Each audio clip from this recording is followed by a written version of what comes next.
আসসালামু আলাইকুম, welcome back to my channel. অনেকদিন পর চলে আসলাম ছোট্ট একটা ভিডিও নিয়ে।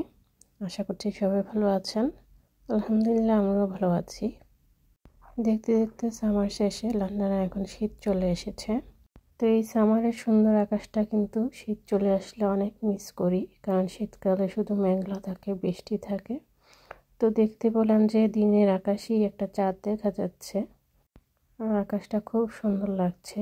একটু ভিডিও করলাম, তার জন্য আপনাদের সাথে শেয়ার করব।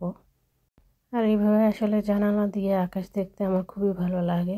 যখন বেশি মন খারাপ থাকে তখন আমি এই কাজটা প্রায় করে থাকি, যে জানালার কাছে বসে থাকি এবং বাইরে তাকিয়ে থাকি। তো এমনটা হয়তো অনেকেরই হয়ে থাকে। তো যাই হোক, এখানে কিছু খাবার দাবার, এগুলো আমার অনেক আগের ভিডিও শেয়ার করছি এখন। তো এগুলো কিছু বাইরের হোমমেড খাবার অর্ডার করেছিলাম। তো এই খাবারগুলো হচ্ছে কোনো রেস্টুরেন্ট থেকে না। তো এখানে এখন অনেক মহিলারা আছে, এই বিজনেস শুরু করেছে যে রান্না বান্না করে ডেলিভারি দেওয়া হয় কিংবা পিক আপ করতে হয়।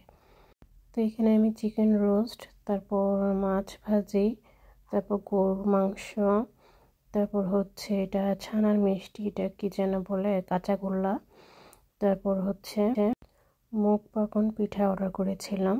তো প্রত্যেকটা খাবারই মাশাআল্লাহ ভালো ছিল ওনাদের। বিশেষ করে আমার কাঁচাগোল্লাটা খুবই ভালো লেগেছে, আমি অর্ডার করব আবার। আর মুগ পাকনও খুব ভালো হয়েছে। তো যাই হোক, রান্নাগুলো মোটামুটি ভালোই ছিল।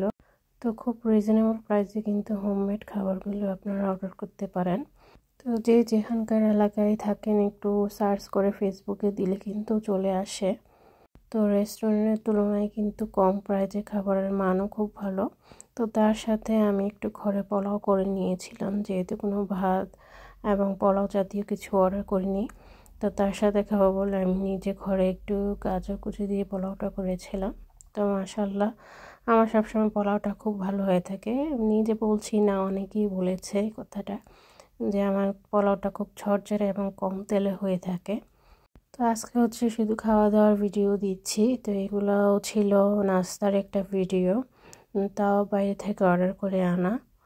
তো মাঝে মাঝে কিন্তু আসলে বাইরের খাবারগুলো একটু ভালো লাগে, খেতে ইচ্ছে করে। তো তখনই একটু ভিডিও করে রেখেছিলাম। তো এখানে কিছু রোল আছে, একটা বড় রোলই ছিল, এটা কাবাব রোল ছিল, চিকেন কাবাব রোল। তো এটাকে মাঝখানে আমি একটু ভাগ করে নিয়েছি। তারপর ছিল শিক কাবাব, চপ, সিঙ্গারা, পাকোড়া, এগুলো ছিল। তো বাংলাদেশি দোকান থেকে কেনা, তো খাবারগুলো আলহামদুলিল্লাহ ভালোই ছিল। তো এই ছিল আমার ছোট্ট একটা ভিডিও। জানি না কার কাছে কেমন লেগেছে। যদি ভালো লেগে থাকে সাবস্ক্রাইব করে আমার পাশেই থাকবেন, লাইক কমেন্ট করতে ভুলবেন না, আর অবশ্যই জানাবেন কেমন লেগেছে। তো চলে আসবো আরেকদিন আরেকটা ভিডিও নিয়ে। সে পর্যন্ত সবাই ভালো থাকবেন, সুস্থ এবং নিরাপদে থাকবেন। আল্লাহ হাফেজ।